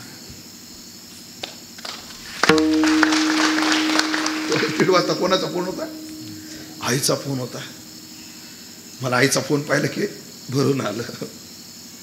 पण मी जर रडलो आणि हिनं जर ऐकलं, ही तर झोपणार नाही पण घरात सुद्धा कोणाला झोपू देणार नाही. मी कॉल उचलला, बळ कानाला लावला. आम्ही आईला अक्का म्हणतो. म्हणलं अक्का काय झालं एवढा उशिरा फोन लावला? तू कसा आहेस? तू कसा आहे? माझ्या अंगावर काटा आहे. तू महाराज आता अंगावर काटा आहे माझ्या. तू कसा आहेस? मला काय झालं? एवढा आलो होतो मला भरून, पण मी सगळं आवरलं. नाही रे म्हणे, अर्धा तास झाला मला नुसती चित्ताची तळमळ आहे. मला तुझी आठवण यायली, झोपच आहे ना मला, म्हणून तुला फोन केला. मला काय नाही, मी खूप चांगला आहे. आता भंडारवाडीतलं कीर्तन केलं, नगरला काल्याला चाललोय. तो शांत झोप बरं. आणि फोन कट केला आणि मन भरेपर्यंत रडलो. हे कोण सांगता आईला? हे आईला कोण कळवतं? तिच्या चित्तात जे आपल्याविषयी प्रेम आहे ना, ते प्रेम तिला हे सगळं कळवतं. ध्यानात ठेवा. वाहे माऊलीचे मरेपर्यंतच आई काळजी वाहते असं समजू नका. मेल्यावरही लेकराची काळजी करते हो. माझ्या भाचीचं लग्न झालं गेल्या वर्षी. सगळ्या आमच्या भाऊजया बहिणी जमा झाल्या आणि नवरी वाटू लावली. सगळं कार्यक्रम व्यवस्थित पार पडला आणि माझी आई रडायला लागली. बहिणी म्हटलं हिला अचानक रडायला काय झालं? नात गेली म्हणून रडत असेल असं वाटलं. पण असे काही नाही. आमच्या आईला आमच्या भाऊजाई आईला आका तुम्हाला रडायला काय झालं, का रडता तुम्ही? आणि आमच्या आई काय म्हणली ऐका, म्हणजे मी मेल्यावर माझ्या पिंडाला कावळा शिवणार नाही म्हणली. तुमच्या चौघीपैकी एकीने शपथ घ्यावी लागेल, आम्ही महाराजाची काळजी करू तर माझ्या पिंडाला कावळा शिवू. अगं तुम्हाला रमायला तुमचे नवरे आहेत, तुमचे लेकर आहेत, माझ्या महाराजाला कोणी नाही. ही असते आई. लेकुराचे हित वाहे माऊलीचे चित्त. महाराज महाराष्ट्रभर फिरतो आम्ही सगळी मंडळी. इतकं खायलाय मंडळी, एवढं लोक प्रेम करतात प्रमाणाच्या बाहेर. संक्रांतीच्या दिवशी घरी गेलो बळीभाऊ मी, आदल्या दिवशी रात्री, दुसऱ्या दिवशी संक्रांत घरी गेलो. आणि रात्री मग मला म्हटले कसं आहे तुझं उद्या सकाळी, उद्याचं काय तुझं नियोजन काय? मला अक्का मला 8 वाजता निघायचे. अरे सणाच्या दिवशी तरी घरी राहत जाणार आहे, उद्या पुरण घालणार आहे मी. हां पण आई मला रोज भेटतो पुरण, तुला बाहेर सोनं भेटत असेल म्हणली, सोनं भेटत असेल पण पुरणपोळी खाऊन जाय. म्हणलं नाही मला कांद्याचं कीर्तन गाठायला 8ला निघावं लागणार आहे, काय नको सकाळी नाश्त्याला काहीतरी कर, मी खाईन आणि निघून जाईन. बरं झोप म्हणली. महाराज मी झोपलो. सकाळी 8 वाजता पूर्णाचा स्वयंपाक तयार होता. महाराज ही फक्त मायच करू शकते, ही फक्त कोण करू शकते? माय करू शकते, फक्त माय, बाकी कोणी नाही करू शकत. ध्यानात ठेवा. 8 वाजता पूर्णाचा स्वयंपाक होता. मला अक्का मला तिथं जाऊन पुरणपोळ्याच खायच्या, तिकडं सोनं खाय पण माझ्यासमोर एक घास खाय मग जाय म्हणली. आई असते. लेकुराचे हित वाहे माऊलीचे चित्त. तिच्या चित्तात लेकरू सोडलं तर कोणीच नाही. घरातले दारिद्र्य महाराज आमच्या भयान दारिद्र्य. 5 भावाची बहीण माझी आई, 4 दिराची भाऊजाई, पण तिला 3 महिने एका झाडाखाली संसार करावा लागला महाराज. एवढे दैव. वरच्या लोकांनी कपडे टाकले तर खालचा समाज नेसतो महाराज, पण माझी आई मुसलमानांच्या बाहेर टाकून दिलेल्या साड्या नेसून माझ्या मायनं संसार केला. 18 तास सुतगिरणीत उभं राहून कष्ट केले. तेव्हा आम्ही लहानाचे काय झालो, मोठे झालो. मोठं घरी दारिद्र्य. आम्ही 4 भावंड. आमच्या गावात एक श्रीमंत घर होतं, त्याच्या घरी सत्यनारायण होता महाराज. मला चांगलं आठवत आहे, मी घरात सगळ्यात लहान आहे. सत्यनारायण होता. तर त्या बाईने सांगितलं साळूबाई की उद्या जेवायला या आमच्याकडे. येते म्हणजे उद्या जेवायला मोठ्याच्या घरी म्हणून 4 भावंड आईच्या मागं लागले महाराज. जेवायला भेटल, काहीतरी चांगलं भेटल, गोड भेटल, चपाती भेटल म्हणून. पण 4 माणसं लेकरं घेऊन कसं जायचं म्हणून माझ्या आईनं 3 लेकरं घरात कोंडले. फक्त मला एकट्याला घेतलं, लहान होतो म्हणून. पंक्तीला जेवायला बसलो. आणि जेवायला काय हो, चपाती वरण भात शिरा होता. पंक्तीला आलं, सगळे जेवायचे, पण माझी आई लोकाला दिसून असे डोळे पुसायची, तोडून तोडून खायची. मला चांगलं आठवतं. गरिबी लय वाईट हो, लय वाईट. तोडून तोडून खायची आमची आई. एक आईचं दुःख एक आईलाच कळतं. ती पुढची कस्तुरबाई नाव होते तिचे. तुम्ही सळूबाई असे काय जेवणास, जेवण मोकळ्या म्हणा, कम जेवणास. आमच्या परभणीची बायच्या जेवण कम जेवणच. मग तिला रडायला आलं. ती म्हणली कस्तुरबाई 3 लेकर घरात म्हणून आले, मला कसं गिळलो. ती म्हणली काळजी करू नको सुनीता. दोन्ही नाव आहेत आमच्या आईला, सुनीता आणि साळू म्हणतात. काय ऐक म्हणे साळूबाई, पोटभर जेव, जाताना तुला वाढण देते, लेकराला घेऊन जाय. तेव्हा माझी आई जेवली. ही माय असते. वाहे माऊलीचे चित्त. कायम चित्तात लेकराचं हित असते. संतांनो मी तुमचं लेकरू आहे, माझं हित तुमच्या डोक्यात राहिलं पाहिजे. आणि माझं हित याच्यातच आहे, मला देव मिळाला पाहिजे. अवघड काम आहे, माझा उद्धार तेवढा करा. बरं आईचं हे जे करणं आहे हे नाटक नाहीये. मग ऐशी कळवळ्याचे ऐशी कळवळ्याचे जाते, ऐशी कळवळ्याचे जाते, ऐशी कळवळ्याचे जाते.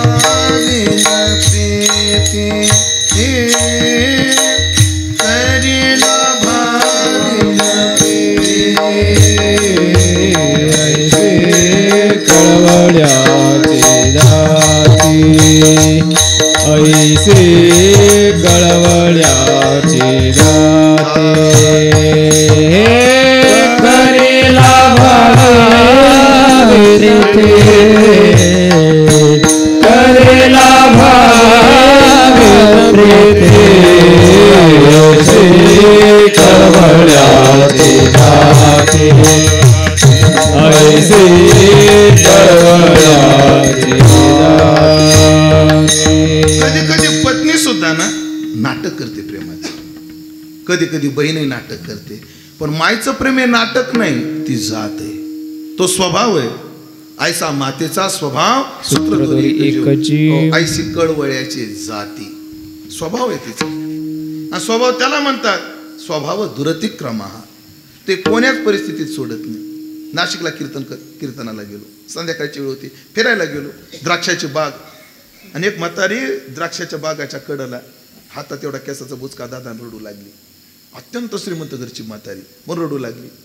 माझ्यासोबत त्या गावचा पोलीस पाटील होता. ते म्हणे, नानी काय झालं रडायला? बघ ना रे, भाऊनं एवढं मारलं, माझी एवढी केस पटली म्हणे आज भाऊने. तिच्या पोरानं दारू पिऊन तिला मारलं होतं, एवढा केसाचा बुचका. तो पोलीस पाटील म्हणला, नानी फक्त संध्याकाळी गावात ये आणि एका शब्दाने तक्रार करतो ग्रामपंचायत मध्ये, बघतोच बंड्याकडे. तिने तुला कळालं तर कळालं, दुसऱ्याला सांगू नको म्हणली, तोडी नाही तर मारीन, माझा आहे. याला माय म्हणते. हा स्वभाव आहे, स्वभावच दुरतिक्रम हा शास्त्र सांगतं. जो स्वभाव कोण्याच परिस्थितीत बदलत नाही ती माय, ती माय. ऐशी कळवळ्याची जाती करी लाभावी न प्रीती. लेकराकडून कोणतीच अपेक्षा करत नाही. बरं लेकराला समर्पित किती करते. सगळं मातृत्व ज्ञानोबाने एका ओवीत किती गोड सांगितलं पहा. का अंगा मनाची संपत्ती बाजीराव महाराज जवळेकर होऊन गेले. त्यांच्या स्वरात ती ओवी म्हणून दाखवतो. अंगा मनाची संपत्ती वेचोनी करी बाळाची पाळती. परी उबगणे हे स्थिती न पाहे मन. अंगा मनाची संपत्ती, शरीराची संपत्ती. ज्या दिवशी बाई बाळांपणाला जाते ना, त्याचे शब्दाचे बाळ अंत. एक तर तुला बाळ होईल, नाही तर तुझा अंत होईल. जुन्या काळात, आता एक तंत्रज्ञान प्रगत झालं महाराज, जुन्या काळात कितीतरी बाया आडून मेलेल्या आहेत. खरे का खोटं आहे? मेलेल्या आहेत आडून. आई आहे, पण ती तेवढं सहन करते. शरीर वाळून टाकते लेकरा करता. शरीर. लासलगावला घटना घडली, पोराची किडनी खराब झाली, डायलिसिस करणं शक्य नाही. मुस्लिम समाजाची बाई, डॉक्टर मेरी किडनी लो लेकिन मेरा पाशा जिंदा रहना चाहिए. ठीक आहे म्हणले माय, पण दुर्दैव कसं बेकार असतं पहा. एका ऑपरेशन थिएटरमध्ये माय होती, दुसऱ्या ऑपरेशन थिएटरमध्ये पोरगा होता. हिची किडनी काढून इकडं आणेपर्यंत पोरगा मिळाला. जेव्हा ती माय शुद्धीवर आली तेव्हा तिनं विचारलं, का हो माझं पोरग कसं आहे? डॉक्टरनं खाली मान घातली, तिनं ओळखून घेतलं, जाग्यावर जीव सोडला ती माय. माझ्या जीवनात तर एक प्रसंग असा आला मंडळी, असा आला, तो प्रसंग सांगायच्या आधी मला भरून येतो. मुंबईला कीर्तन करू लागलो, दादर मिलला, दादरमध्ये मिलमध्ये कीर्तनात एक बाई ना 20-22 वर्षाचा मतिमंद पोरगा घेऊन आली महाराज. ते पोरगा कीर्तनात विक्षेप करायचं, पण मी सहन केलं. एखाद्या लेकराचा विक्षेप सहन करणं म्हणजे मातृत्वाचा सन्मान समजतो मी. लेकरवाड्या बाईंना लेकरं टाकायचे कुठं? त्यांना कीर्तनाला यायचं असले तर घेऊन आले. ते मतिमंद पोरग. कीर्तन सुटलं. कीर्तन सुटल्यावर तिनं लेकरू उचलून आणलं, त्याच्या हातात 100ची नोट दिली. ए महाराजाला दे. त्या पोरानं माझ्या हातात पैसे दिले आणि त्या बाईनं लेकराचं मुंडकं धरलं, माझ्या पायावर ठेवलं. म्हणजे महाराज याला आशीर्वाद द्या. आणि मी सहज तिला विचारलं, बाई ह्याला मी काय आशीर्वाद देऊ? त्या बाईनं जो आशीर्वाद मागितला ना मला, ते भरून आलो. मला माय कळाली तशी काय असते. तिने महाराज याला एकच आशीर्वाद द्या म्हणजे काय, हे माझ्यासमोर मेलं पाहिजे एवढाच आशीर्वाद द्या.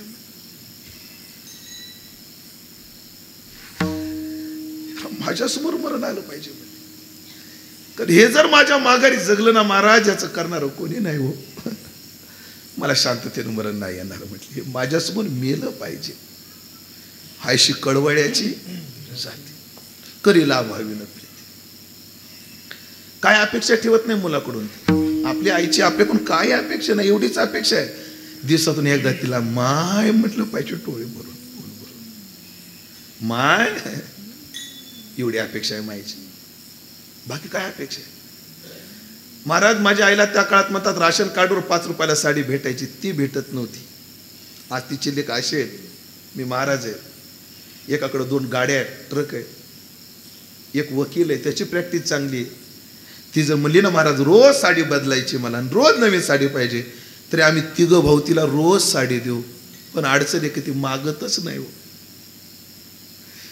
पण ती मागू न मागू मी तिला 1-2 महिन्याला इतक्या शिव्या देते, अरे एवढ्या साड्यात का मला जाळतो का काय? म्हणलं नाही माय, 5,000ची जरी साडी घेतली आणि तू एकदा अंगाला नेसून फेकली ना तरी माझे पैसे फिटले, तुझी आऊस पेडायची मला. मग अशी मला एवढं भरून आलं. शरद भाऊनी बाबांनी मला जोडाहेर दिला महाराज, साडी दिली. मी भाऊला म्हटलं साडी नेसायला बायको नाही, पण माझी माय आहे बरं, माझ्या मायला साडी नेशी म्हणले. काय अपेक्षाही करत नाही माय, करी लाभाविन प्रीती. पोटी भारव आहे, लेकराचा भार पोटामध्ये वाहते. किती वाहते? 9 महिने 9 दिवस नाही, आयुष्यभर पोटामध्ये लेकराला वाहते. जोपर्यंत तिचं पेच तुटत नाही तोपर्यंत ती तिखट खात नाही, आंबट खात नाही. माय खरे का नाही? मी तिखट खाल्लं तर लेकराला संडास लागेल, मी आंबट खाल्लं तर लेकराला सर्दी लागेल. म्हणते का नाही माय तू? म्हणते तू माय, तुला मोठी आहेस माय. पोटी भारव आहे, त्याचे सर्वस्व हेच आहे. लेकराचं सगळं सगळं सहन करते. मग अशी उदाहरण दिलं, लेकरानं केस लुचून मारलं तरी सहन केलं का नाही? ही माय, अशी माय असते बघा महाराज. लेकरं काय खोड्या करतात आणि माय कशी सहन करते, माय भाच्याचं सांगतो. दुपारच्या वेळेस जीव घालू लागली आमची बहीण आणि आडवं पडली आणि झोप लागली महाराज तिला. लक्ष द्या, ही फक्त मायच करू शकते सहन, बाकी नाही कोणी सहन करत. झोपली आणि तिला झोप लागली. पोरानं संडास केली महाराज, आणि ते संडास घ्यायचं आणि मायच्या तोंडाला लावायचं. तिला जाग आली, उठून पाहते तर सगळं तोंड लेकरांना संडासानं भरवलं होतं तिचं. पटकन उठली, बाथरूम धुतलं, बाथरूम तोंड धुतलं, लेकराला धुतलं. ही फक्त माय करू शकते, बाकी कोणी करू शकत नाही. त्याचे सर्वस्व हेच आहे, अशी माय असते. म्हणून संतांनो, माझ्या हिताची कळकळ तुम्हाला पाहिजे, कारण तुमचा तो स्वभाव आहे. कारण तुम्ही आई आहात. तुम्ही लाभा वाचून मी सेवा नाही केली तुमची, पण तुम्ही मला जवळ केलं पाहिजे. माझा भार तुम्ही व्हायला पाहिजे. माझ्याकडून दोष घडतील, गुण घडतील. आम्ही काय प्रत्येक वेळेला ज्ञानोबाला बरं वाटेल आणि तुकोबाला बरं वाटेल असं परमार्थ घडत नाही महाराज. आपल्यासारखे पापी नाहीत आपण. काय आपण ज्ञानोबा तुकोबा ढाब्यावर ठेवले केवळ. महाराज तुमचं मोगाचं वाक्य फार आवडलं. हा, आमचं भागवतातल्या अर्थाकडे लक्ष जात नाही, भागवतावरच्या अर्थाकडे लक्ष जात. आम्ही दोषी आहेत, पण असे जरी असलो ज्ञानोबा तुकोबा आम्ही तुमचे आहोत. तुम्ही आता जवळ करा. तुका म्हणे माझे तुम्हा संतावरी ओझे, माझं एवढं ओझं घ्या आणि मला देवापर्यंत नेऊन पोहोचतं करा. विढोबा रखुमाये रखुमाये रखुमाये रखुमाये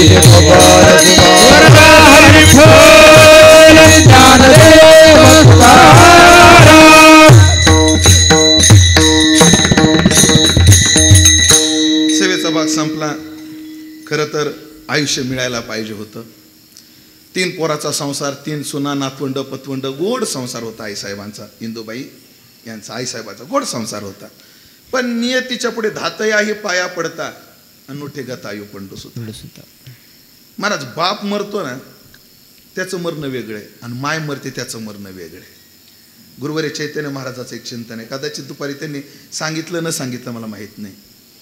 योग वाशिष्ठामध्ये एक वचन आहे. महाराज सांगत असतात, माणसाचा, व्यक्तीचा, मुलाचा माय मेली आणि बाप जिवंत आहे तरी तो अनाथ आहे. बाप मेला आणि माय जिवंत आहे, तो अनाथ नाही. कारण माणूस अनाथ सनाथ हा बापावर नसतो, आईवर असतो. मातृलाभेन सनाथत्वम अनाथत्वम विपर्ये. असं का बरं? बापावर अन्याय नाही, बापावर अन्याय नाहीये, मग काय? ऐका काय आहे ते ऐका. त्यांनी उत्तर दिलं, बाप मेल्यानंतर मायला बाप होता येतं. अशी उदाहरणं तुमच्याकडे असतील. लेकरं लहान होते, नवरा मेला, बायाशी खंबीर उभी राहिली आणि लेकराचा संसार कडल लावला. नक्की तुमच्या भागात असतील अशी उदाहरणं. अशी खूप उदाहरणं आहेत की माय काय होते, स्वतः शेती करते, स्वतः व्यवहार करते, लेकराला शिक्षण करते, लेकराला लहानाचं मोठं करते, मायला बाप होता येतं. पण माय मेली ना, बापाला माय होता येत नाही. कसं होता येत नाही हे फक्त या माता माऊल्यांना कळेल. जिचा माहेरामध्ये नुसता बाप आहे ना, तिला बापाला लुगडं घे म्हणता येतं, पण पाठघास म्हणता येतं. जरी तुमच्या बापानं तुम्हाला जन्म दिला, बाबा म्हणजे पाठघास म्हणता येतं का? नाही. बापाला लुगडं घे म्हणता येतं, पण पाठघास म्हणता येत नाही. याचा अर्थच आहे त्याला माय होता येत नाही. आणि माहेरात जर नुसती माय असली, तिला लुगडं बी घे म्हणता येतं आणि पाठ बी घास म्हणता येतं. म्हणून माय हे सर्वस्व माहेर असतं. या 3 भावाची माय 3 वर्षापूर्वी गेली, यांना अनाथ करून गेली. पण काय हरकत नाही, नियतीचा नियम आहे. तुम्ही भाग्यवान आहेत, या वयापर्यंत माय मिळाली. काय काय असे आहेत, लेकरू जन्माला येतं माय मरते, त्याच्यापेक्षा भाग्यवान आहेत तुम्ही.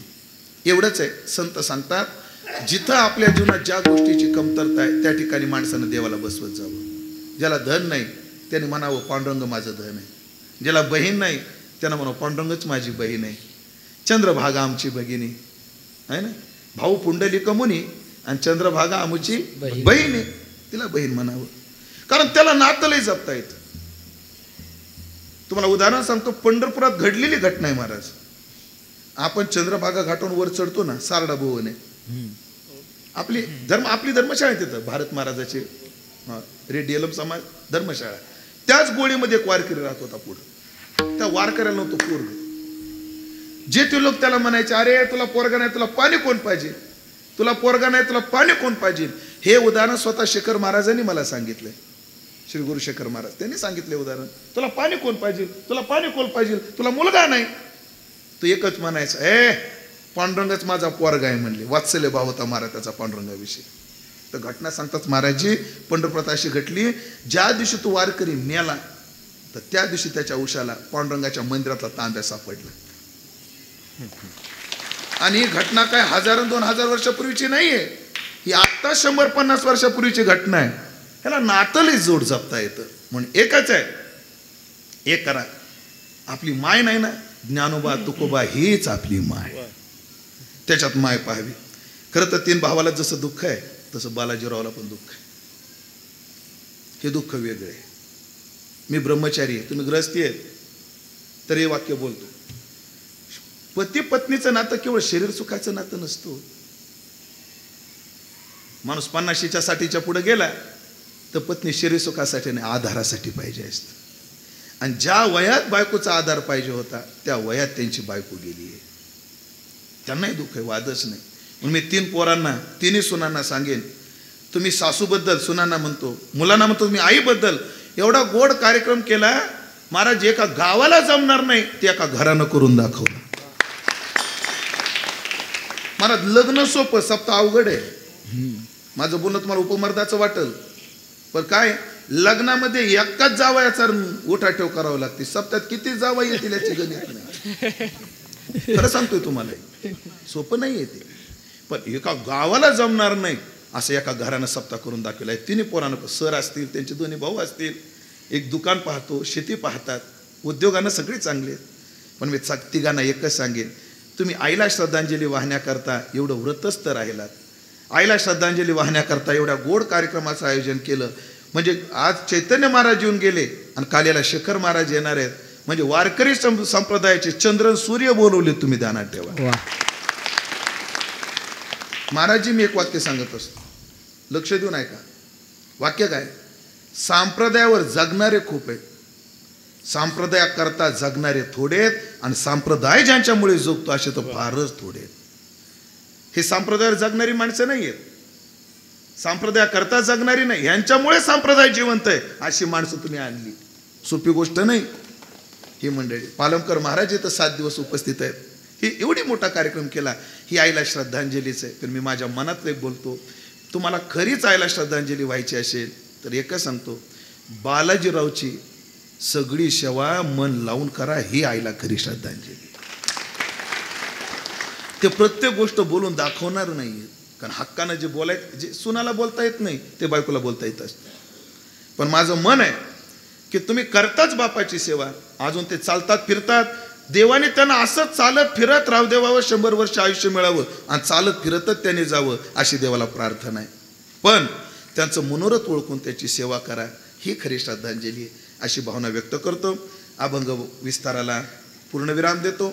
सर्व पूर्ण ह्या परिवाराचे आभार मानून एवढ्या गोड कार्यक्रमाचं आयोजन केलं त्याबद्दल तुमचे आभार.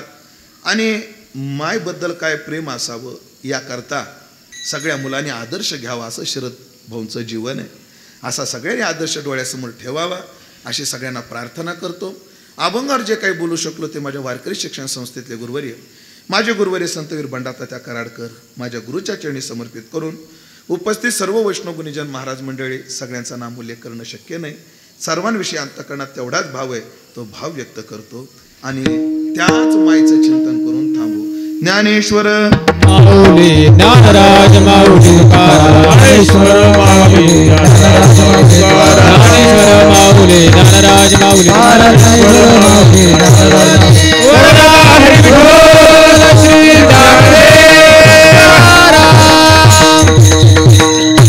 तुकाराम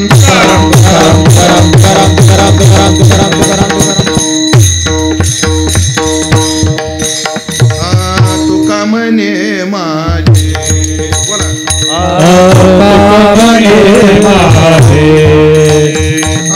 तुम्हा संतावरी ओझे, ऐसे कळवळ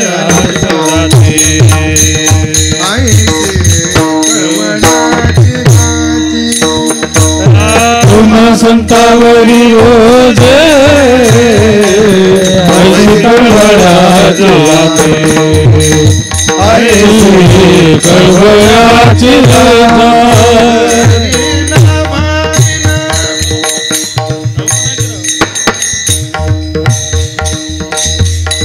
करीला भावती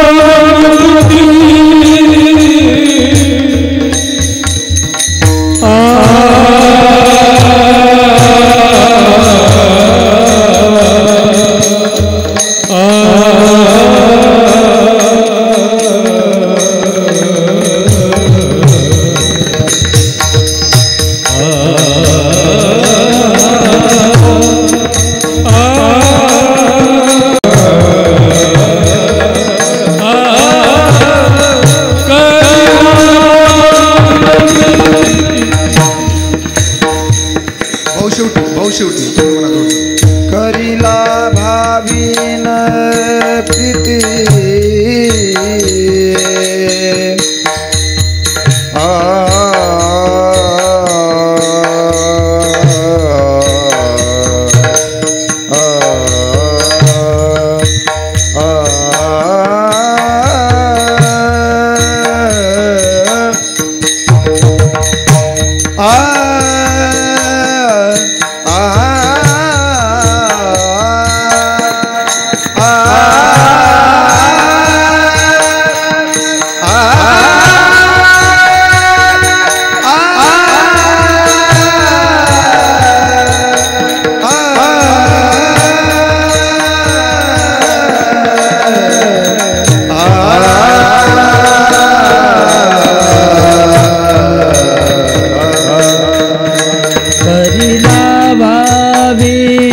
प्रीते लाभे